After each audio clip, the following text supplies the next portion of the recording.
ఇరాన్లోని ఇస్ఫాన్ నగరం పైన ఇజ్రాయెల్ దాడి చేసింది.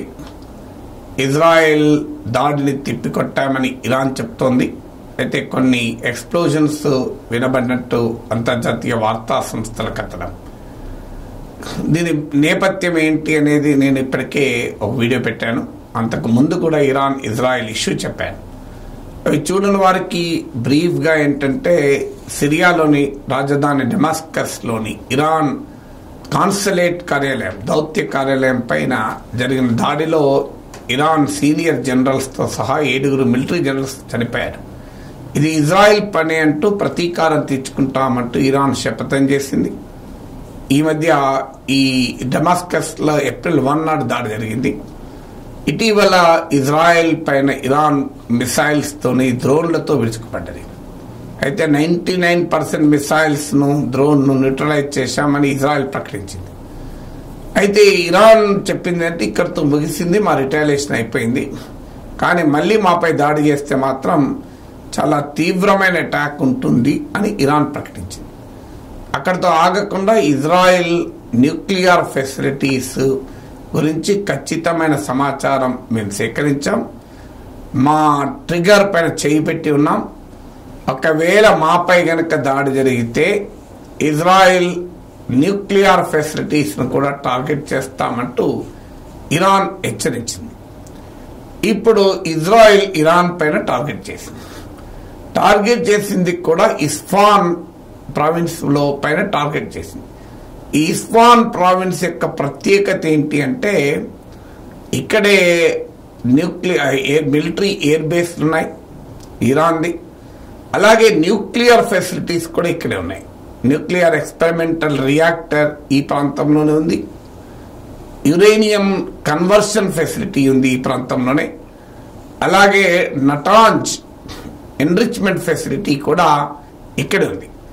ఈ నటాంజ్ ఎన్రిచ్మెంట్ ఫెసిలిటీ పైన గతంలో వివిధ సందర్భాల్లో విద్రోహ చర్యల్ని ఇరాన్ గుర్తించింది. దీని వెనకాల ఇజ్రాయెల్ ఉందని ఇరాన్ అనుమానం.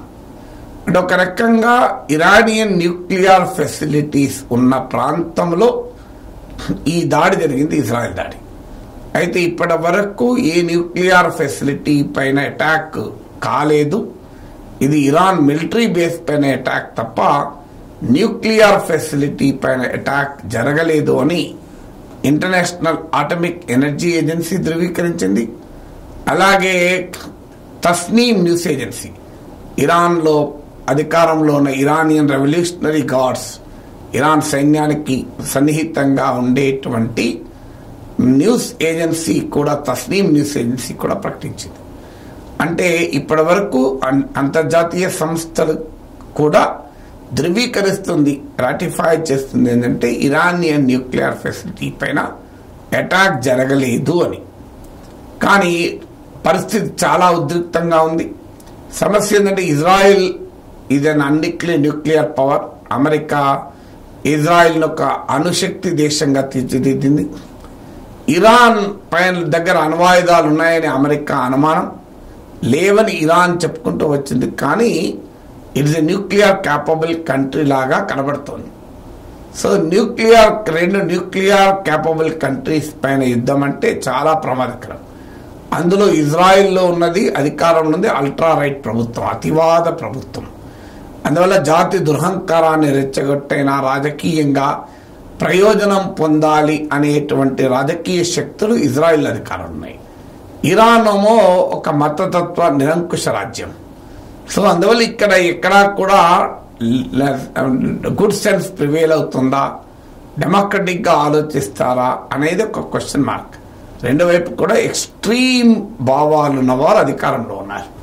సో ఈ పరిస్థితుల్లో ఏ చిన్న ప్రమాదం జరిగినా, అంటే అన్ఇంటెండెడ్ అటాక్ అంటారు, ఇప్పుడు యాక్సిడెంటల్గా ఇప్పుడు ఇస్ఫాన్ లోని మిలిటరీ ఎయిర్ బేస్ పైన ఇజ్రాయెల్ టార్గెట్ చేసింది, అటాక్ చేసింది.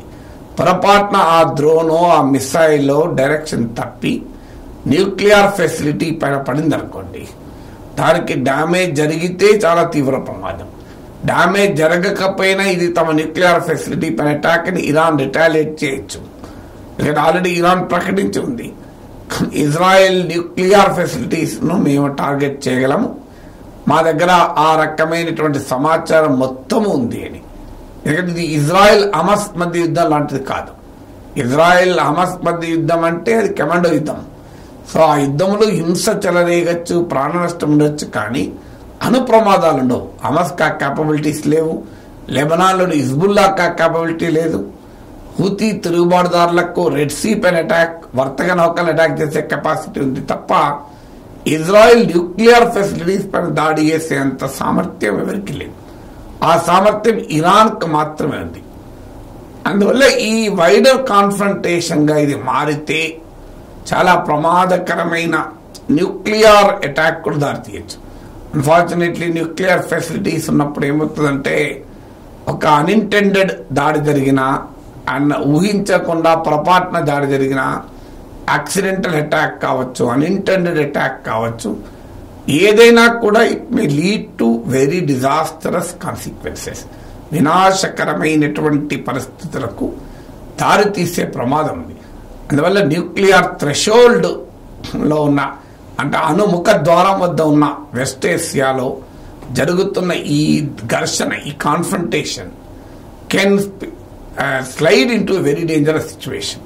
అందువల్ల ఇప్పటికైనా ఇంటర్నేషనల్ కమ్యూనిటీ దీన్ని పరిష్కారం వెతకాలి.